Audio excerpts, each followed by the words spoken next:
levántame eso. Oh, La Habana no tiene comparación. Qué lindo su Capitolio, qué lindo su malecón. Oh, La Habana no tiene comparación. Hola amigos, nos encontramos en el municipio más poblado de La Habana, 10 de octubre. Aquí en la barriada de La Víbora es muy conocido este lugar. Estamos frente a la llamativa Iglesia de los Pasionistas de La Víbora, un símbolo para todos los capitalinos de esta localidad. Sean bienvenidos a Gen Habanero, un programa donde no necesitamos tu prueba de ADN para mostrarte que llevas en tus genes la herencia cultural de esta ciudad.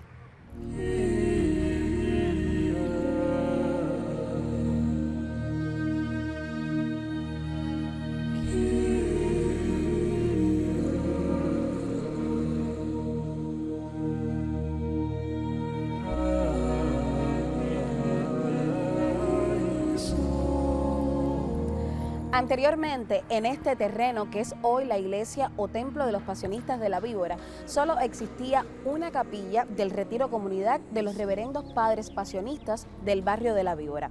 Con el notorio crecimiento poblacional en esta zona de la ciudad, a finales de la década del 20 del siglo pasado, también aumentó la cantidad de feligreses interesados en visitar este lugar. Por lo tanto, la capilla resultaba insuficiente para los nobles propósitos evangelizadores. Fue entonces el beato Nicéforo X quien dio el primer impulso a la idea de construir un gran templo, aprovechando aquel pedazo de solar propiedad de los pasionistas y que aún permanecía baldío.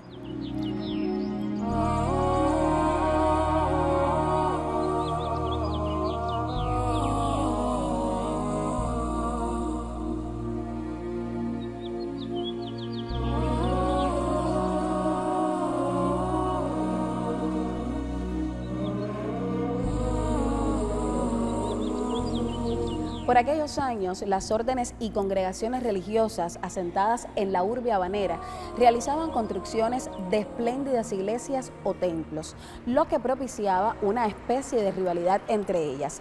Todas en su mayoría estaban ubicadas en zonas donde el poder adquisitivo era muy superior al de los viboreños.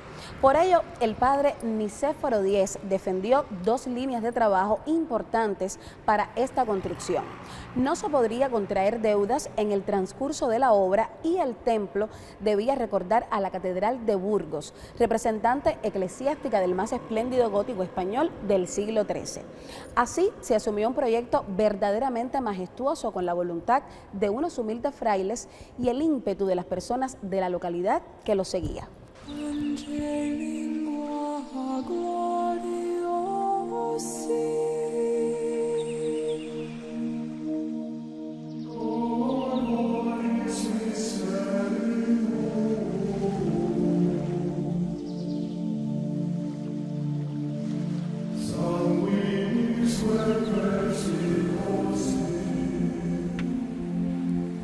Por el año 1932 se dieron los primeros pasos en las colectas entre los vecinos de la localidad. El padre Teófilo Larrión, sucesor del padre Nicéforo, logró del gobierno del presidente de la República, Gerardo Machado Morales, la orden de hacer la salida de la calle Vista Alegre a la calzada de Jesús del Monte, hoy 10 de octubre, bloqueada por dos caserones, uno de los cuales fue donado por su dueño, un hombre profundamente católico. Con esta disposición se concreta el paso a una plazuela útil para aparcar automóviles y de una mejor visibilidad de la futura construcción. Ahora les hago un salto en la historia para contarles un dato muy interesante. Años después de construida la plazoleta, en 1946, doña Paulina, primera dama del gobierno del presidente Ramón Grau San Martín, enamorada de la obra, concibió la idea de demoler la manzana del frente de la iglesia y transformar la plazuela en plaza para realzar la impresionante arquitectura. Dicha propuesta nunca fue llevada a cabo, pero hubiese sido un toque final muy favorable para el conjunto arquitectónico.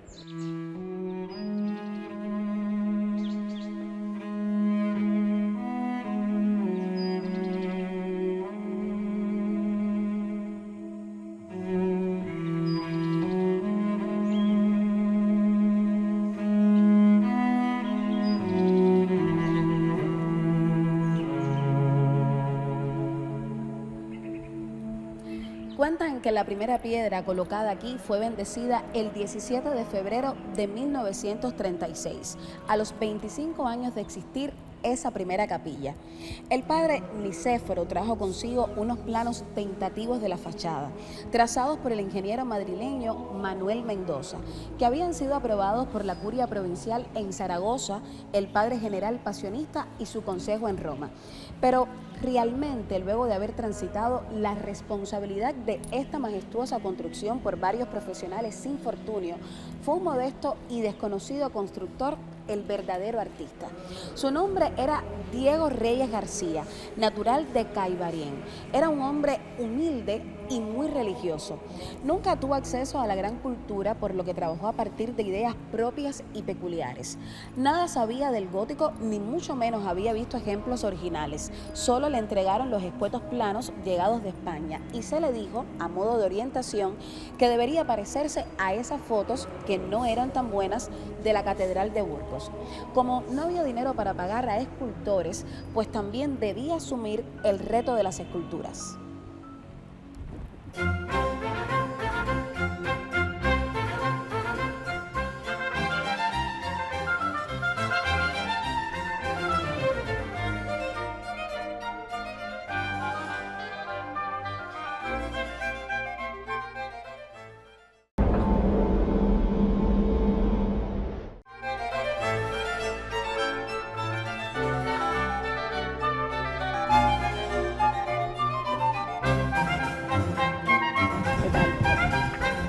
Bienvenido. Hemos invitado hoy a nuestro programa al arquitecto Pablo Jorge Moliner, quien además es investigador de esta importante construcción religiosa en Cuba, calificada por los especialistas de influencia neogótica. Pablo, bienvenido a Gen Habanero. Buenas, Indira. Bueno, Pablo, en primer lugar me gustaría saber cuáles son esos elementos arquitectónicos que hacen distintiva a esta iglesia dentro de otras edificaciones que se realizaron en La Habana en esa época. Bueno, esta construcción se hace en la década empezó en el año 20, por lo tanto es un estilo neogótico que no se corresponde con las construcciones que se hacían en ese tiempo. El neogótico se hace a partir de la piedra y esto es con hormigón armado. Eso es lo novedoso que tiene esta construcción. Eso permitió hacer toda una serie de elementos que con la piedra no se pudieran haber hecho. Y el hormigón sí lo permite porque además da mucha más transparencia y son más osados todos los elementos que hizo el constructor. Pablo, y para usted, ¿cuáles fueron esas osadías constructivas que utilizó Diego Reyes García? Diego Reyes no era ni ingeniero ni arquitecto, era un constructor pero de un olfato muy fino. Él no sabía nada de arte ni menos de estilos arquitectónicos. Él lo que hacía era que iba por los barrios de La Habana donde había construcciones similares como es la Iglesia de Reina, San Juan de Letrán, y él copiaba todos esos dibujos, todas esas formas, y entonces las traía para acá. Aquí, recuerdo yo de niño, todavía había moldes de los que hizo Diego Reyes. Te estoy hablando del año 60, 61, 62. Era muy osado para no saber. Pablo, para usted que ha sido un fiel defensor de este sitio y de su historia, y realmente nos hemos quedado muy impresionados cómo se conserva y además con esta maravillosa vista del barrio de 10 de octubre, ¿cuánta significación tiene para los habitantes de aquí de La Víbora esta iglesia que fue realizada en su época por colecta pública de los vecinos? Esta iglesia es un icono y todo el mundo hace referencia cuando te va a dar una dirección por los pasionistas. O simplemente la historia se repite de boca en boca y la gente todavía la siente como suya, y aunque no aportó dinero en las colectas que hacía el hermano Ambrosio, que recolectaba 550 pesos para aquella época mensuales, para poder seguir con la construcción de esta iglesia, o sea que es muy propia de toda la gente de La Víbora. Pablo, muchísimas gracias por la invitación a esta iglesia de los pasionistas de La Víbora y además por aportarnos un poco más con información y sus vivencias en la sección Los que tienen el gen. En 1939, tras 3 años de iniciadas las labores de construcción, la obra se encontraba con las paredes levantadas hasta la altura de las bóvedas, con ventanales de 7,5 metros, estaba concluida en el primer cuerpo de la fachada y ya causaba admiración de los asombrados transeúntes.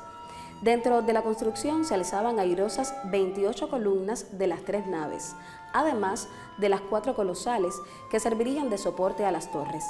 Se erigió una nave central con 18 columnas y 2 naves laterales de varias pilastras. Diego Reyes diseñó la base, el fuste y el capitel con hojarasca a tamaño original.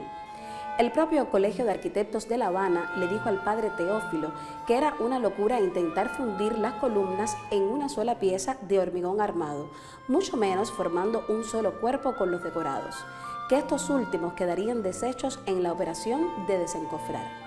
Aquel día en el que se le quitó el molde a la primera columna, se cuenta se reunieron montones de curiosos. La osadía funcionó.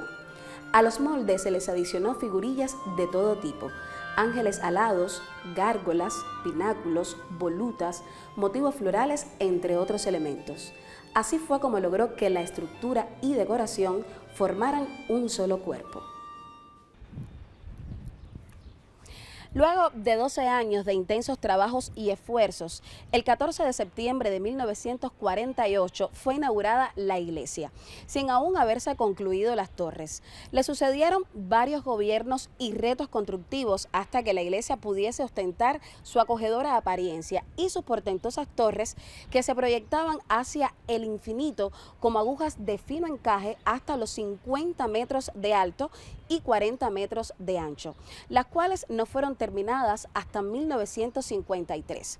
Cuando en 1998 el Papa Juan Pablo II visitó a Cuba, muchos de su comitiva llegaron hasta La Víbora, atraídos por esta bellísima iglesia que se posesiona de la ciudad desde su altura.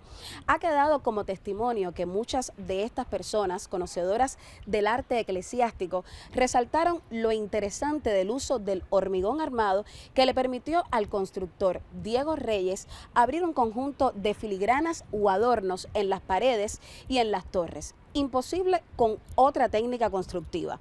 Ensalzaron el conjunto arquitectónico como muy adecuado para un país tropical de largos veranos como Cuba, además de que las formas y los motivos no procedían de ningún estilo conocido. Muchos han tratado de enmarcar esta edificación en una corriente arquitectónica, aunque la verdad es que prevalece una inusual influencia neogótica. Pero lo más importante es que aquí la innovación convive en armonía con la hospitalidad de una urbe que perpetúa esta obra como patrimonio de su entorno.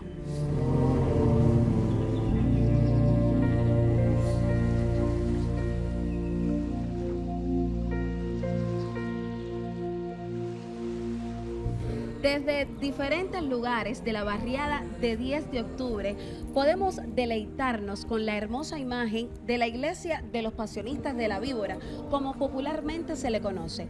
Una inusual edificación fruto del empeño de los vecinos de ayer y de hoy. Vuelva con nosotros la próxima semana a descubrir Tu Gen Habanero, el programa donde llevas La Habana dentro de ti.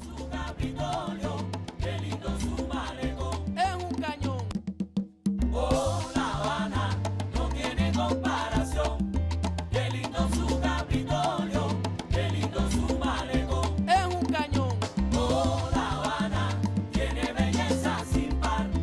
Todo aquel que la visita en ella se quiere quedar. Levántame eso.